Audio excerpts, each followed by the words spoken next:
رہ گئی آ کے جمع تفریق کہ دیکھیں وہ حجۃ الوداع کا خطبہ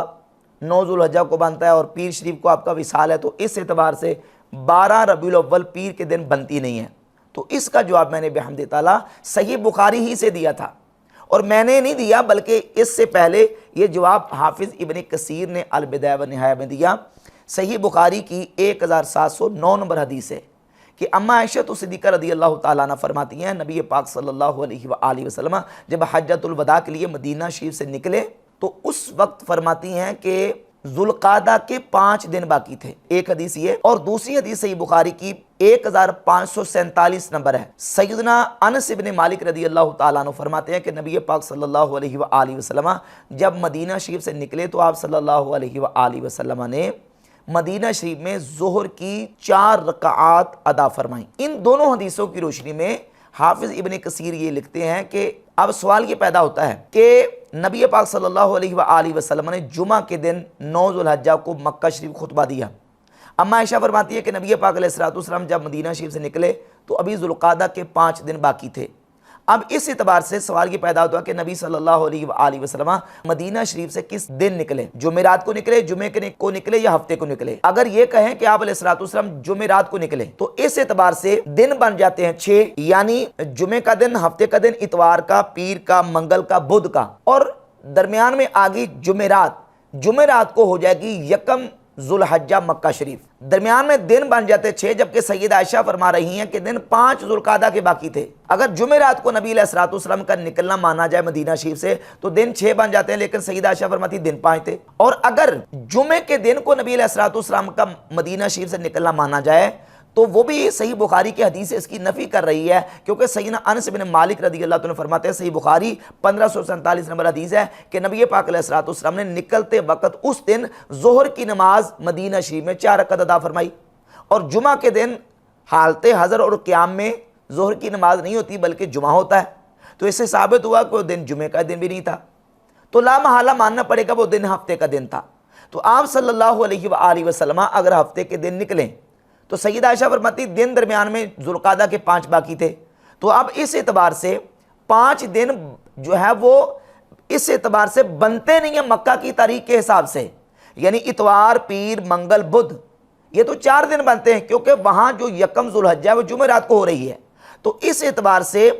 حافظ ابن کثیر لکھتے ہیں کہ وَهُوَ اختلاف المطالع، نتیجہ یہ نکلتا ہے، اس اشکال کا جواب یہ ہے کہ یہاں اختلاف مطالع ہوا ہے کہ ذوالحجہ کا چاند مکہ المکرمہ میں جمعرات کو وہاں 1 تھی، جمعرات کو نظر آ گیا تھا، اور مدینہ شریف میں 1 ذوالحجہ جمعہ کے دن ہوئی ہے، مدینہ شریف میں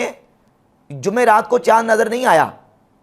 اب اس اختلاف مطالع کی بنیاد کے اوپر ڈیٹ جو ہے وہ آگے پیچھے ہوگی مکہ مکرمہ اور مدینہ منورہ میں۔ کہتے ہیں وَهُوَ اختلاف المطالع بِأَن يَكُونَ أَهْلُ مَكَّةَ رَأَوْا هِلَالَ ذِي الْحِجَّةِ لَيْلَةَ الْخَمِيسِ، اسے ثابت ہوا کہ اہل مکہ نے ذوالحجہ کا چاند جمعرات کو دیکھا ہے، وَأَمَّا أَهْلُ الْمَدِينَةِ فَلَمْ يَرُوهُ إِلَّا لَيْلَةَ الْجُمْعَةِ، اور اہل مدینہ نے وہ جمعے کو، یعنی جمعے کی جو رات بنتی ہے اس کو جو ہے وہ ذوالحجہ کا چاند دیکھا ہے۔ وَيُؤَيِّدُ هَذَا قَوْلُ عَائِشَةَ وَغَيْرُهَا خَرَجَ رسول اللہ صلی اللہ علیہ وآلہ وسلم لِخَمْسٍ بَقِينَ مِنْ ذِي الْقَعْدَةِ یعنی من المدینہ، تو وہ سیدہ عائشہ رضی اللہ تعالیٰ عنہ کی حدیث لے کے ہے کہ سیدہ عائشہ رضی اللہ تعالیٰ عنہ کی حدیث اس بات کی تائید کرتی ہے کہ یہ اختلاف مطالع ہے، جمعرات کو مکہ المکرمہ میں چاند نظر آیا اور جمعے کو مدینہ منورہ میں چاند نظر آیا۔ اس اعتبار سے جب اختلاف مطالع ہوا تو وہ نبی پاک صلی اللہ علیہ وآلہ وسلم کی وصال اقدس کی جو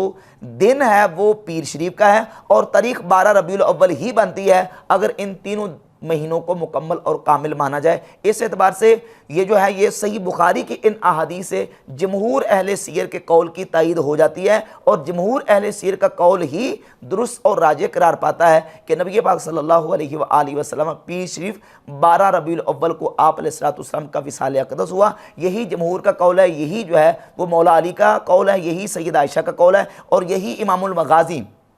امام محمد بن اسحاق الیسار کا قول ہے المدنی کا، اور یہی جمہور کا قول ہے، اور مرزا جیلمی کہتا ہے کہ یہ جھوٹ ہے اور یہ کہیں نہیں لکھا، کس کتاب میں لکھا ہے، تمہاری کس باب نے لکھا ہے۔ میں نے جب اس کا جواب دلائل کے ساتھ دیا، اب مرزا جیلمی کے پاس کوئی اس کے رد میں دلیل اور جواب موجود نہیں ہے، اور الٹا جو کہتا ہے یہ بریلویوں نے میرے بغض میں آ کے جو ہے نا یہ پراپیگنڈا کرنا شروع کر دیا ہے۔ اور رہ گئی بات یہ کہ اب کہتا جی کہ یہ پھر 2 کیلنڈر بنا لیں، یہ سعودی عرب والوں کو کیلنڈر بنا کے دیں۔ تو کیلنڈر جو ہے یہ تو آج کی بات ہے نا، جو شریعت نے اصول دیا ہے، ضابطہ دیا ہے، وہ یہ ہے کہ تم نے چاند دیکھ کے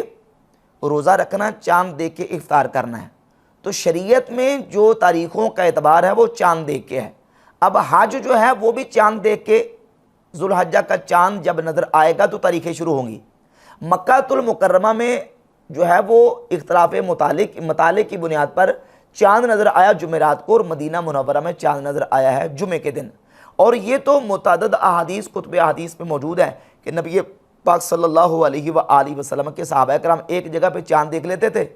تو وہ روزہ رکھ لیتے تھے، دوسری جگہ پہ چاند نظر نہیں آتا تھا تو وہ روزہ نہیں رکھتے تھے۔ یا ایک جگہ پہ صحابہ کرام نے عید کر لی چاند دیکھنے کی بنیاد پر، اور دوسری جگہ پہ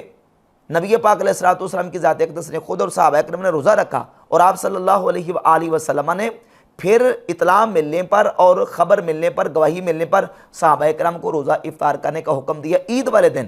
تو یہ تو کتنی کتب حدیث میں، آج سنن الکبریٰ بہقی، یہ امام بہقی کی کتاب ہے، جلد نمبر 4، اس میں امام بہقی نے باقاعدہ چیپٹر عنوان قائم کیا ہے، اور یہ مکمل احادیث موجود ہے۔ اس کے علاوہ دیگر کتب حدیث میں یہ حدیث موجود ہے۔